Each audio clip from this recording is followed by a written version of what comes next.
నమస్తే. ప్రస్తుతం మనతో పాటు సీనియర్ జర్నలిస్ట్ దాము బాలాజీ ఉన్నారు. ఆయనతో మాట్లాడదాం. నమస్తే సార్.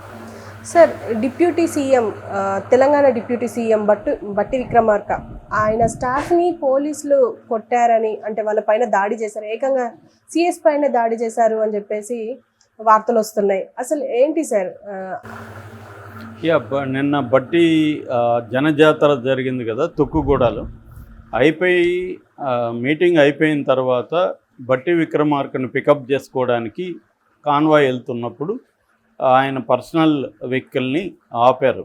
అక్కడ సిపి ఉన్నాడు, రాచకొండ సిపి తరుణ్ జోషి. ఆయన డ్రైవర్ని కొట్టాడనేది ఇప్పుడు వార్త. నిజానికి డ్రైవర్ని ఆపినప్పుడు డ్రైవర్ మాకు డయాస్ పాస్ కూడా ఉందని చూపించాడు. ఆయన ఐడి కార్డు కూడా చూపించడానికి ట్రై చేస్తుంటే కూడా అతన్ని వినకుండా అతన్ని పక్కకు తీసుకెళ్ళి కొట్టి ఆ ఐడి కార్డు కూడా లాక్కొని మళ్ళీ ఒక హాఫ్ అన్ అవర్ తర్వాత డ్రైవర్ని పిలిచి ఏసీపీ పోలీసుల్ని చుట్టూగా నిలబెట్టి ఏసీపీ ద్వారా కూడా కొట్టించాడు.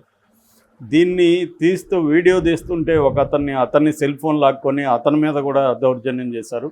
అయినా కూడా ఇంకెవరో వీడియో తీశారు, ఆ వీడియో బయటకు వచ్చింది. ఇది ఎందుకు చర్చనీయాంశం అయిందంటే, ఆల్రెడీ బట్టి విక్రమార్కకు సంబంధించి అనేక సార్లు అతనికి అవమానాలు జరగడం కానీ అతన్ని తక్కువగా చూడడం కానీ జరుగుతుంది. మనకి ఆ మధ్య వాళ్ళు ఒక పూజ చేస్తున్నప్పుడు యాదాద్రిలో అక్కడ ఆయన చిన్నపేట మీద కూర్చోవడం, ఇటు పొంగులేటి కానీ కొండా సురేఖ కానీ వాళ్ళంతా పెద్దపేటలు వేసుకొని కూర్చోవడం, రేవంత్ రెడ్డి వాళ్ళు, ఈయనేమో కింద కూర్చోవడం. అంటే క్లియర్గా పెద్దరెడ్లు దళితులు ఎలా ఉంటారు బయట, అలాగే అక్కడ కూడా ఉండడం. నిజానికి ఈయన ఉప ముఖ్యమంత్రి, ఈయనకి పెద్దపేట ఉండాలి, రేవంత్ రెడ్డి తర్వాత ఈయనకి ఇంపార్టెన్స్ ఉండాలి ప్రోటోకాల్ ప్రకారం అయితే. కానీ ఇది దళితులు అనేసరికి అధికారంలో ఉన్నా కూడా పేరుకి అధికారంలో ఇవ్వాలి కాబట్టి వాళ్ళు ఇస్తున్నారు తప్ప నిజంగా దళితులకి ఇంపార్టెన్స్ ఇస్తున్నారా, వాళ్ళకి ఇవ్వాల్సిన పదవిని బట్టి ఇచ్చే గౌరవం ఇస్తున్నారా, లేకపోతే కులాన్ని బట్టి ఇస్తున్నారా అనేది ఇవాళ పెద్ద చర్చ. చాలా చోట్ల మనకి ఇదే కనబడుతుంది. పేరుకి వాళ్ళకి ఇవ్వాలి కాబట్టి స్త్రీల విషయంలో కూడా ఇదే కనబడుతుంది. చాలా ఇప్పుడు 50% కింది స్థాయిలో స్త్రీలు ఉన్నారు పేరుకి. కానీ చాలా చోట్ల చూస్తే వాళ్ళ బ్రదరో, వాళ్ళ హస్బెండో, వాళ్ళ ఇంకొకడో మేల్ పర్సనే డీల్ చేస్తున్నారు. అంటే డిఫాక్టో సర్పంచ్ మేల్ పర్సనే ఉంటాడు. ఈమె ఊరికే సంతకాల కోసం ఎప్పుడైనా అవసరమైనప్పుడు తీసుకెళ్ళి ప్రదర్శన కోసం పెడుతున్నారు తప్ప ఆమెకు ఇంపార్టెన్స్ ఇవ్వడం లేదు. అట్లాగే దళితుల విషయం కూడా అంతే. దళితుల విషయం కింది స్థాయిలో ఉన్నప్పుడు అక్కడున్న రెడ్డో ఇంకొకడో చేస్తున్నారు. ఇప్పుడు ఆ మధ్య కూడా వైసీపీలో కూడా ఇదే విమర్శలు వచ్చాయి. పెద్దిరెడ్డి రామచంద్రారెడ్డి చెప్పినట్టే మేమంతా వినాలని పోతలపట్టు ఎమ్మెల్యేగా ఉన్న బాబు కానీ సత్యవేడ అతను కానీ అందరూ కూడా ఆరోపించారు. ఇక్కడ దళితులకు పేరుకే ఉంది కానీ అంతా కూడా ఇది వాస్తవం. దీన్ని కాదనలేని ఒక ఆబ్జెక్టివ్ ట్రూత్. ఇది చాలా ఏరియాల్లో ఏంటంటే పేరుకి వీళ్ళకి ఇవ్వాల్సి వస్తూ ఉంది కాబట్టి ఇస్తున్నారు. బీసీలకు కానీ దళితులకు కానీ మహిళలకు కానీ. పెత్తనం రియల్ పవర్ ఎక్కడ ఉందంటే ఇప్పటికి కూడా అగ్రకులాల చేతిలోనే ప్రెడామినెంట్గా కనిపిస్తుంది. దానికి బట్టి విక్రమార్క ఒక లేటెస్ట్ ఎగ్జాంపుల్.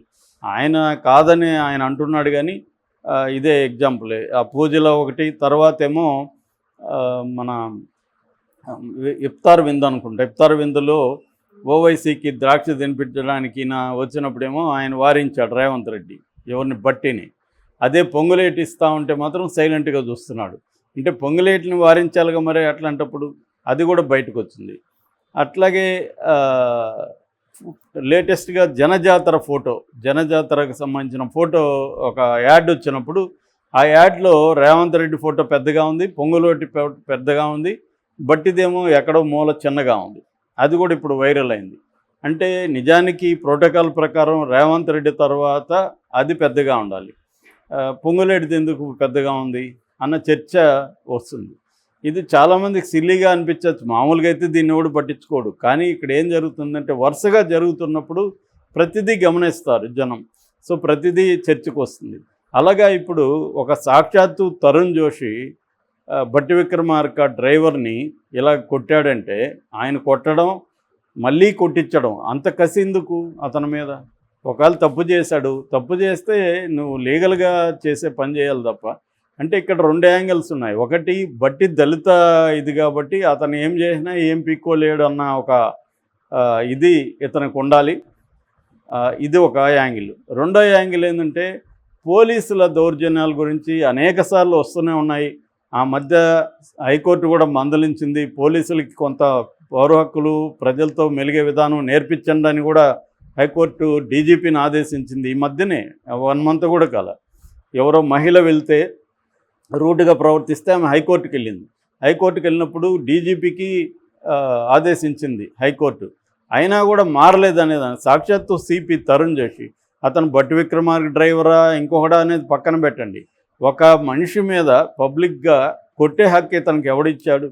అతను ఏమన్నా తప్పు చేస్తే లీగల్గా పనిష్మెంట్ ఇవ్వాలి తప్ప నువ్వు కొట్టేదానికి నువ్వెవడు అసలు? ఇతను ఎవరు? అంటే ఒక ఉప ముఖ్యమంత్రి డ్రైవర్ని ఇలా కొట్టారంటే ఇంక మామూలు వాళ్ళని పరిస్థితి అర్థం చేసుకోవచ్చు. 2 రోజులకు ముందే ప్రకాష్ అనే ఒక అబ్బాయిని ఎల్బీ నగర్లో అతను ఎవరో నన్ను టీచ్ చేస్తున్నారు సార్, నన్ను ఇబ్బంది పెడుతున్నారు రౌడీ బ్యాచ్ అని వెళ్ళి 2 కానిస్టేబుల్కి చెప్పుకుంటే వాళ్ళే ఇతను కొట్టారు. అతను ఇప్పుడు మళ్ళీ వాళ్ళిద్దరి మీద కంప్లైంట్ ఇచ్చాడు. ఇలాంటివి అనేకం జరుగుతున్నాయి పోలీసుల విషయంలో. అంటే ఏ గవర్నమెంట్లు మారినప్పటికి కూడా ఇవే జరుగుతున్నాయి. మనం చూస్తున్నాం ఇప్పుడు ఫోన్ ట్యాపింగ్ విషయంలో ఎంతమంది పోలీసులు ఎవరెవరిని పెద్ద పెద్ద వ్యాపారస్తులంతా బెదిరించి టార్చర్ చేసి వాళ్ళని కొట్టి వాళ్ళ దగ్గర డబ్బులు తీసుకొని వాళ్ళ ల్యాండ్స్ని ఆక్యుపై చేసుకొని ఇవన్నీ చేశారని కేసులు బయటకు వస్తున్నాయి. మరి రేవంత్ రెడ్డి ఏదో తను గొప్ప ప్రజాస్వామ్యానికి తెరలేపాను, ఒక అంధయుగాన్ని నుంచి నేను వెలుగు ప్రసరింపజేస్తున్నానని మాట్లాడుతున్నాడు. మరి ఇతని మీద ఇప్పటివరకు ఏం చర్య తీసుకున్నారనేది ఇప్పటివరకు రాలేదు. తరుణ్ జోషి మీద సాక్షాత్తు వాళ్ళ ఉప ముఖ్యమంత్రి డ్రైవర్ని పబ్లిక్గా అలా కొట్టి మళ్ళీ ఏసీపీ దగ్గర కొట్టించి చేశాడంటే ఈ తరుణ్ జోషి అనే వ్యక్తి మామూలు ప్రజల మీద ఇంకెంత దౌర్జన్యం చేస్తాడు? సో దీనికి సంబంధించి అతనికి పనిష్మెంట్ ఇవ్వాల్సిన అవసరం ఉందా లేదా? ఇప్పటివరకు ఏ రకమైన ఇది లేదు రేవంత్ రెడ్డి. అదే ఇతను ఒక పొంగులేటును ఇంకొక రెడ్డి వాళ్ళను చేయగలడా ఇలాగా?